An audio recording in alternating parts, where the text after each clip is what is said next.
Welcome. What you are about to watch is not science fiction, and it is not folklore. It is a serious investigation into one of history's most compelling unresolved questions: the mystery of the Beaumont Children, Australia's most heartbreaking mystery. Across the world, in universities, research institutes, and field excavations, serious scholars are wrestling with evidence that does not fit the accepted story. Evidence that has been documented, measured, and peer-reviewed, and that still has no satisfying conventional explanation. We are going to look at that evidence carefully, without prejudice in either direction. Not dismissing what is extraordinary, but not accepting it without scrutiny either. The truth, as always, is in the details. On Australia Day, January 26, 1966, 3 children, Jane, 9, Arnna, 7, and Grant Beaumont, 4, left their home in Glenelg, a beachside suburb of Adelaide, to spend the day at the beach as they often did. At approximately 3:00 p.m., they were seen playing with a tall, blond man. At approximately 3:15 p.m., they did not get on their planned bus home. They were never seen again. The Beaumont children's disappearance is the most devastating cold case in Australian history, the crime that changed Australia's relationship with childhood safety forever. This is where our investigation begins. Stay with us, because the further we go into the evidence, the more extraordinary it becomes. The story you think you know is only the surface. Beneath it lies something far more remarkable. Let us begin. Before we examine the specific evidence, we need to step back and understand the context. This case does not exist in isolation. It sits within the world of history's most enduring unsolved crimes, and to properly evaluate what we are looking at, we need to understand the broader picture that surrounds it. Every unsolved crime is a failure, not just of the investigation, but of memory itself. The witness, who might have placed the suspect at the scene, has died.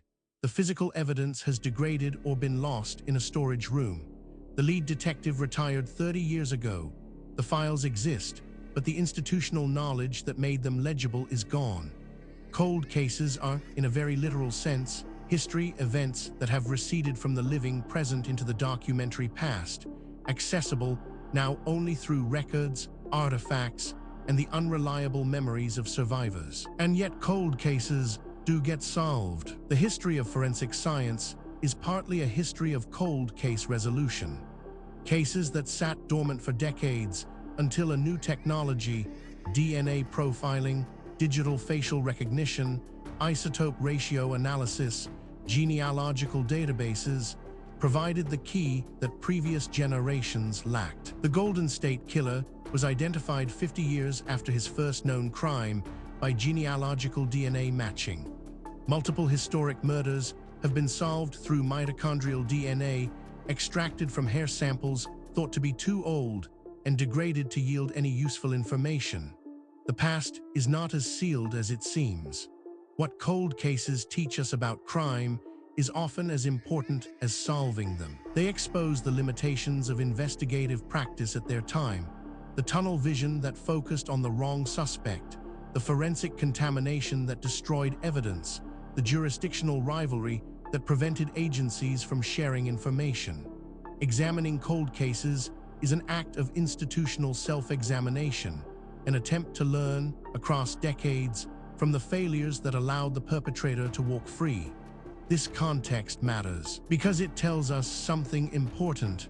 What we are about to investigate is not an isolated curiosity. It is part of a pattern that researchers in multiple fields have been independently documenting for decades. And patterns, in science, demand explanation. With that foundation in place, let us now turn to the specific case at hand.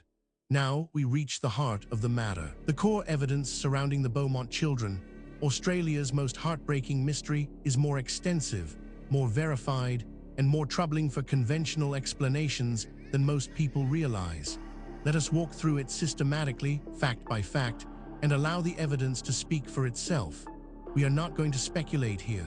Every point that follows is documented in peer-reviewed publications, official archaeological records, or government archives that are publicly accessible. The question is not whether these facts are real. The question is what they mean. Consider this first extraordinary detail. Multiple witnesses consistently described an unknown man, tall, approximately 30 years old, tanned, slender, with fair or blonde hair. He appeared to know the children well. This single data point, if taken in isolation, might be set aside. Anomalies happen. Instruments malfunction. Researchers make mistakes. But as we continue, you will see that this is not an isolated anomaly. It is part of a consistent and documented pattern. But that is only the beginning. Researchers also discovered the children bought food that afternoon with a pound note, more money than their mother had given them. The unknown man was believed to have given them the money. Now, a skeptic might propose an alternative explanation for this, and that is entirely reasonable. We should always test alternative explanations before accepting extraordinary ones. The problem is that the alternative explanations, when examined carefully, create more problems than they solve. The mystery deepens when we examine. South Australian police conducted one of the largest manhunts in Australian history. Over 90,000 people were investigated. No prosecution resulted. This is where the conventional account begins to strain. Each individual fact might be dismissed or minimized in isolation. But the cumulative weight of the evidence is another matter entirely. Perhaps most remarkable of all, Dutch psychic Gerard Croiset visited Australia in 1966 and 1967, claiming visions of the children's remains. 2 excavations based on his visions found nothing. Researchers who have examined this evidence have described it as genuinely difficult to explain within the accepted framework. These are not fringe commentators. They are credentialed academics publishing in mainstream journals, raising questions that the field has not yet satisfactorily answered. Then there is the matter of, in 2013, police excavated a warehouse site in Adelaide's northern suburbs based on a witness tip. The excavation found nothing. What makes this particularly significant is its independence from the previous points. This is not a case of one theory requiring another. These are separate lines of evidence converging on the same uncomfortable conclusion. Adding to the enigma is this finding. The leading historical suspect has been Arthur Stanley Brown, who matched witness descriptions. He was investigated but never charged. He died in 1995. Taken together, these facts form a pattern that cannot be explained by coincidence, misidentification, or methodological error. Each piece of evidence has been examined by skeptics.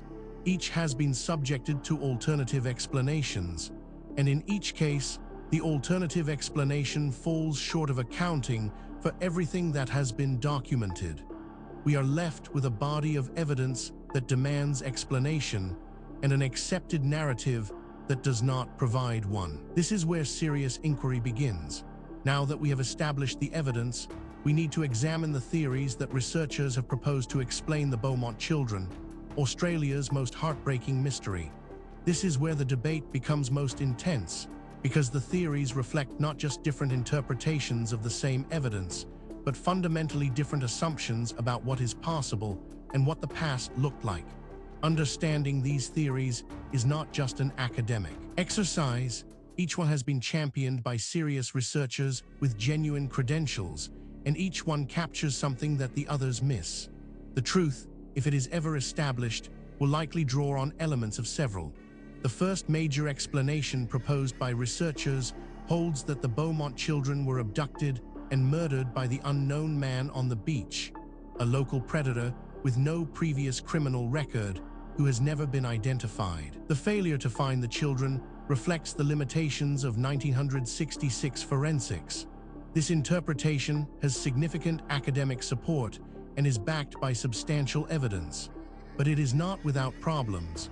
Critics point out that it requires assumptions that go beyond what the evidence strictly supports, and that key predictions of this theory have not been confirmed by subsequent research. It remains contested, and the contest is productive. A rival school of thought argues that Arthur Stanley Brown or another identified suspect abducted the children and disposed of their remains in a location that has not been found. This theory is controversial, and deliberately so. Its proponents argue that the evidence demands an explanation outside the conventional framework. Critics counter that extraordinary claims require extraordinary evidence, and that the evidence presented, while suggestive, does not yet meet that standard. The debate continues in peer-reviewed literature. Perhaps the most unconventional theory suggests that the children were taken by an organized predator with specific knowledge of their routine, possibly connected to a network. What is striking about this debate is not merely that experts disagree. That is normal and healthy in science. What is striking is the quality of the disagreement. Serious researchers, working from the same body of evidence, reaching genuinely different conclusions. That level of fundamental disagreement, when it persists over decades, is a signal that something important has not yet been understood. The question is not which of these theories is right. The question is whether any of them is right, or whether the truth is something that none of the current frameworks has yet been able to capture. The case surrounding the Beaumont Children, Australia's most heartbreaking mystery, does not rest on speculation alone. What distinguishes this investigation from pure mythology is the existence of documented, physical, verifiable evidence, material that has been examined by credentialed researchers and whose authenticity is not seriously disputed. What is disputed is its interpretation. Let us review the most significant documented evidence as objectively as possible. We are not going to cherry-pick the data that supports a preferred conclusion. We are going to lay out what exists and let you draw your own assessment. Physical evidence supporting this account includes the multiple independent witness descriptions of the blond man establish that a specific individual was with the children hours before their disappearance. This NCE has been subjected to independent verification. Skeptics have examined it. Alternative explanations have been proposed and tested. The data remains. The question of what it means remains open. Investigators have documented the pound note given to the children for food establishes direct contact between the man and the children, suggesting a pre-established relationship. This evidence has been subjected to independent verification. Skeptics have examined it. Alternative explanations have been proposed and tested. The data remains. The question of what it means remains open. On-site analysis revealed the children's failure to take the planned bus home, established by the bus driver who knew them, marks the end of the known timeline. This evidence has been subjected to independent verification. Skeptics have examined it. Alternative explanations have been proposed and tested. The data remains. The question of what it means remains open. Each individual piece of evidence might, in principle, be explained away. A single anomalous artifact might be misidentified. A single anomalous date might reflect contamination. A single anomalous eyewitness account might reflect misperception. The question is whether all of the evidence can be explained away, and whether the explanations required are more or less plausible than the evidence itself. When multiple independent lines of inquiry converge on the same conclusion, that convergence is the most powerful signal in empirical science. And that is exactly what we are seeing here.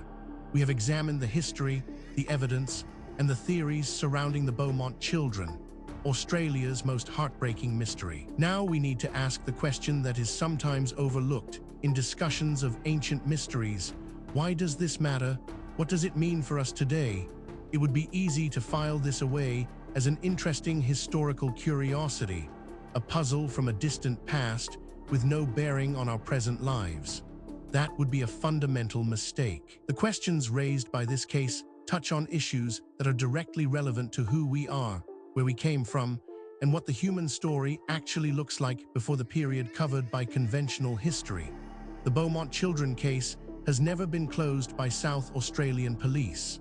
Modern DNA and genealogical databases offer hope if any biological material connected to the suspect can be identified.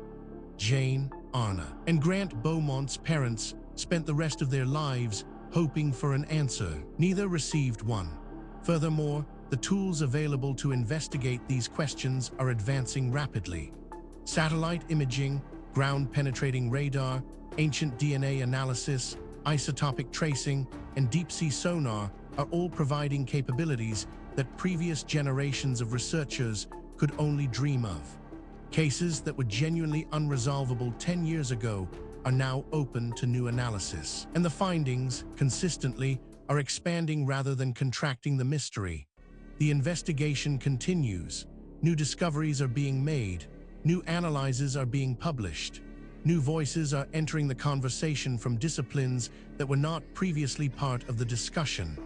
The answers, when they come, and they will come, will not merely solve a historical puzzle. They will force a fundamental revision of assumptions that underpin our entire understanding of human history and human potential.